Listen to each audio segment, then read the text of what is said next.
Hey guys, welcome back.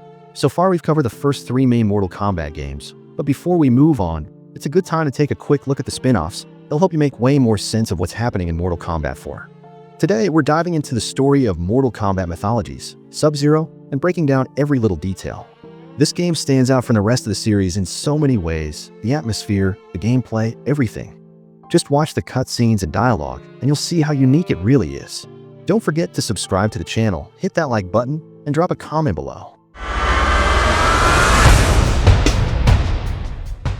To really get what's going on in this game, we need to go back to ancient times when Shinnok was still one of the Elder Gods.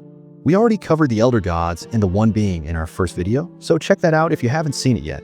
As I said before, the Elder Gods oversee the realms with their own set of rules and frameworks. After the One Being was split and its power was scattered across the universe, all the Elder Gods accepted the new rules and conditions. Shinnok was the only one who didn't.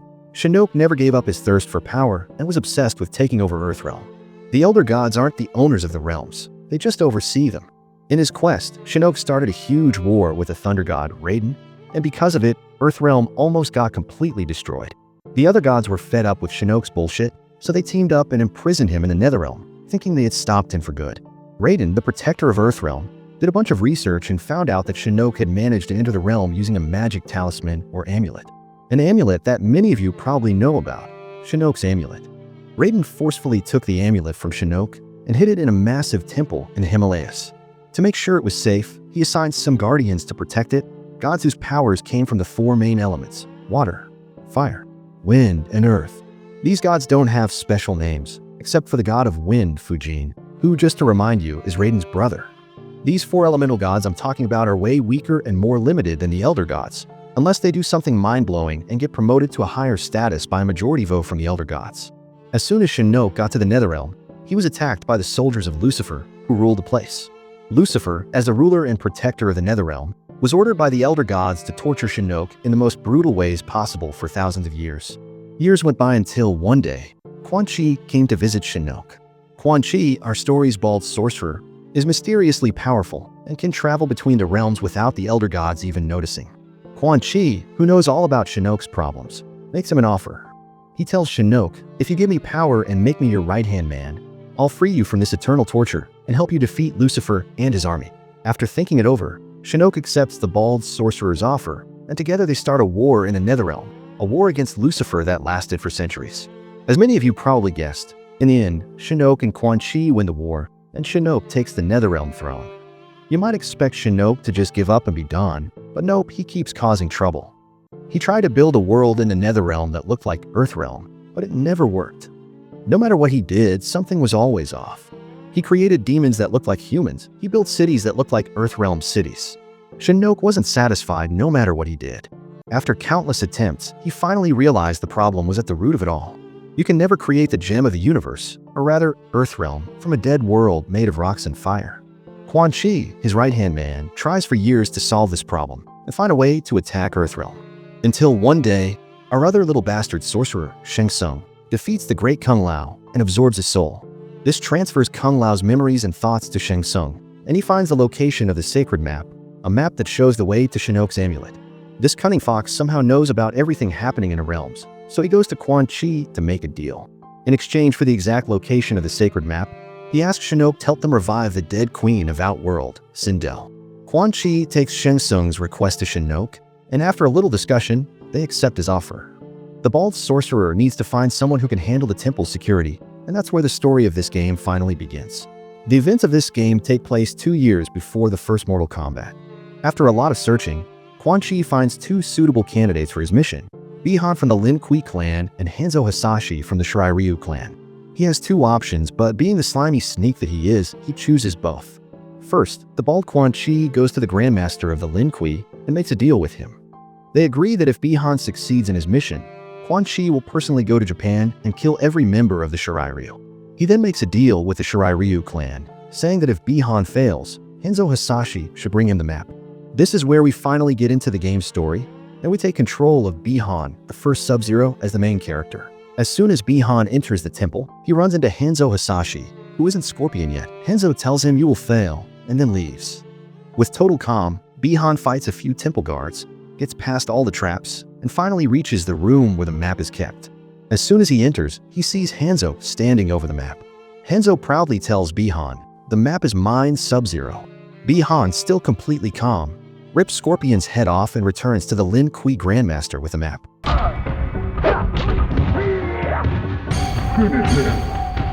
Now let's watch a cool and important cutscene together.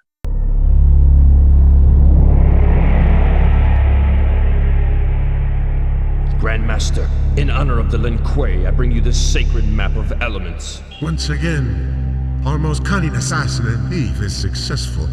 At ease, Lin Kuei warrior. Greetings! I see the ninja has been successful in retrieving my map, as I have foreseen. Let's get something straight.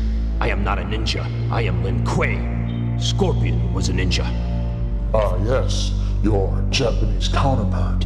How unfortunate that you happened upon him in your battle with those pesky Shaolin monks. Scorpion was tipped off. He knew I was breaking into that temple, and if he wasn't there, there wouldn't have been a battle. You are responsible for this, sorcerer. Well, I've also retained Scorpion's services.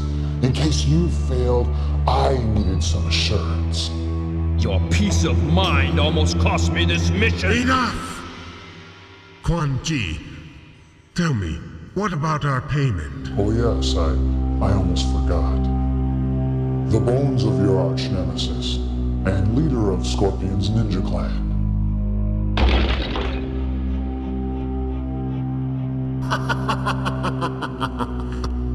Our ancient foes, vanquished in one transaction. And I've personally made certain that every last remnant of their clan has been eliminated.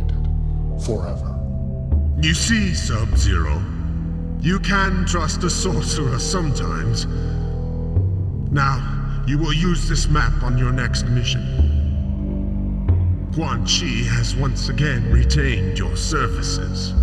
This map you stole. It shows the way to a temple which predates man's recorded history on Earth.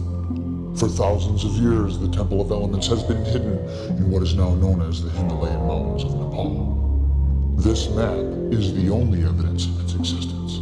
Fine. I get to the temple, and then what? What's inside? A small amulet. Worthless to you, but let's just say it has great sentimental value to me. If it is so precious, why don't you get it yourself? I cannot enter the temple until the 4 elements within its walls have been defeated. And I am not on the best of terms with the gods of your realm, especially your god of thunder. Tell me about these elements.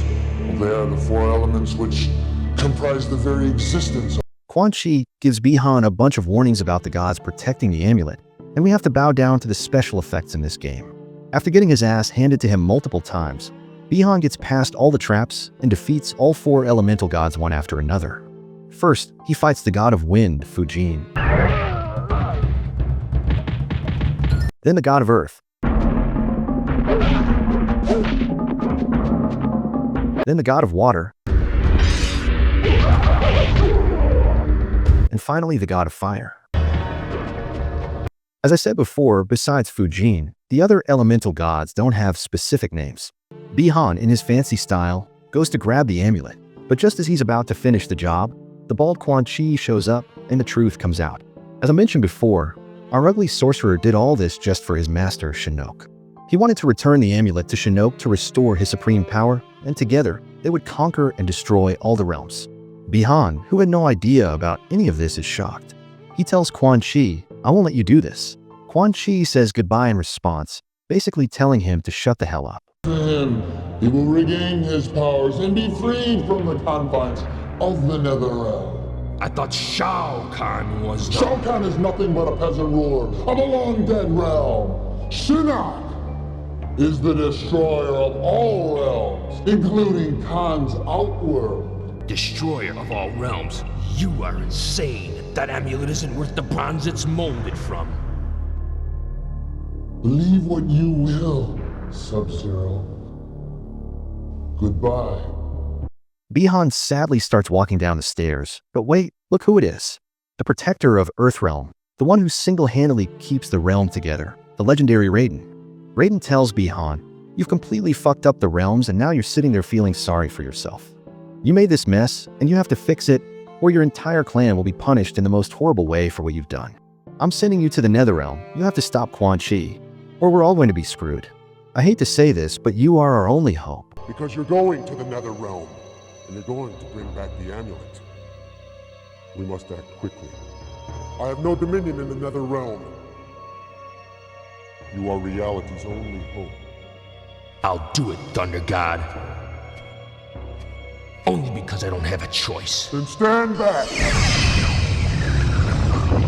This is a portal into the Netherrealm. Once through, follow Quan Chi, and try to get the amulet before he gets to Shinnok. I also have this advice. Beware the Brothers of the Shadow. The Netherrealm is a place for lost souls. If you fail, your soul will join theirs, as well as all the souls in this entire realm.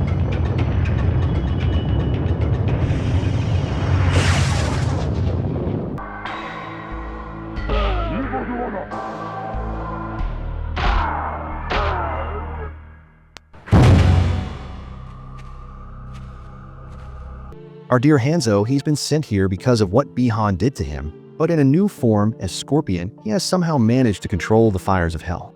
Usually, everyone else gets completely roasted in these flames. Scorpion sees the death of his family and everyone in his clan as Bi-Han's fault, but Bi-Han claims it was Quan Chi's doing, not his. But the Scorpion isn't listening and attacks him. Thanks to the creators of this spin-off, Bi-Han wins. Our legendary hero continues his journey after defeating Scorpion and beats all of Quan Chi's soldiers. These pretty ladies keeping an eye on Bi-Han are Quan Chi's personal bodyguards. Let me introduce these queens to you from left to right, Serena, Kia, and finally Jataka. These beautiful ladies, who are actually demons, use Quan Chi's magic to make themselves look human and pretty. Based on what I know about the Netherrealm's inhabitants, their real faces must be absolutely terrifying. They are key members of the Brotherhood of Shadow, a fanatic and unholy clan led by the powerful sorcerer Quan Chi. This clan usually gets things done through trickery and black magic. The main goal of this clan is to free Shinnok from the Netherrealm. In the Mortal Kombat series, this clan causes a lot of problems for Earthrealm. Seeing the stylish Bi-Han, Serena rushes to the main lair to report his escape from prison to Quan Chi. Bi-Han continues his path to the main lair, and after crossing the Bridge of Immortality, he confronts Quan Chi's 3 bodyguards. He first fights Jataka and then moves on to the other 2. By defeating them, Bi-Han completes the teleport crystal to the hall where Quan Chi is and goes after that savage bald guy. As soon as Bi-Han enters the hall, Quan Chi welcomes him and tries to sweet-talk him. He tells him, "If you've come for the amulet you stole, know that it's too late. It's on my master Shinnok's neck now. Didn't you realize why Raiden sent you here? The Netherrealm is for demons. If your soul wasn't corrupted, you wouldn't be able to set foot in this realm. You belong here with my Brotherhood of Shadow. Join me and Master Shinnok will take care of you." Bi-Han says, "I would never do that, you dirty bastard." Beings, you cannot exist here unless you were tainted with evil. You belong here. Join my Brothers of the Shadow and worship our Lord Shinnok. Never, sorcerer! Then, so it shall be.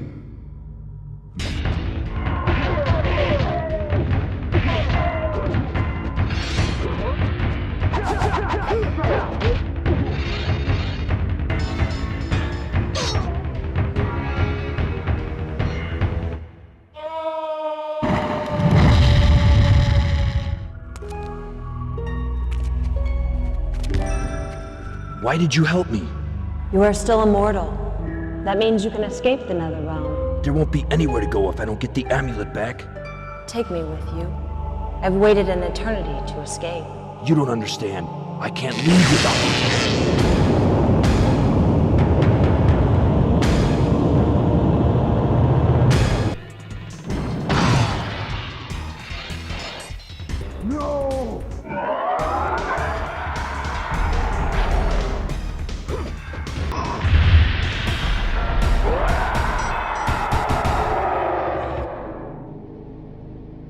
Bi-Han returns to Earthrealm and gives the amulet to Raiden. Before leaving, he asks Raiden if Quan Chi's words were true, and he gets a strange answer. Raiden tells him that only individuals themselves can choose or change their own destiny. Maybe your soul isn't pure, but you can change the course of your life starting right now and take the right path. It's never too late to change. Quan Chi told me that you sent me because my soul was tainted with evil. Is that true? You are a superb warrior, Sub-Zero. Only you can control your destiny. Not even the gods can alter your chosen path in life. Was that a yes? Or a no? That was a yes. But only you can change it. In the final moments of the game, we see Bi-Han back with the Lin Kuei Grandmaster, talking about his new mission. The Grandmaster says, "This gentleman is Shang Tsung. He wants you to participate in a special tournament called Mortal Kombat. From here, it goes into the story of Mortal Kombat 1, and you know the rest." Just one more thing before we finish the story, Bi-Han, or the first Sub-Zero, actually entered the tournament to kill Shang Tsung, because shortly after this deal between Shang Tsung and the Lin Kuei clan, an unknown person offered a much higher reward and asked us to kill Shang Tsung. And that's the story of this game. Thanks a lot for watching the video until the end. If you enjoyed our channel, make sure to subscribe, leave your opinion in the comments, like the video, and definitely stay tuned for the next one.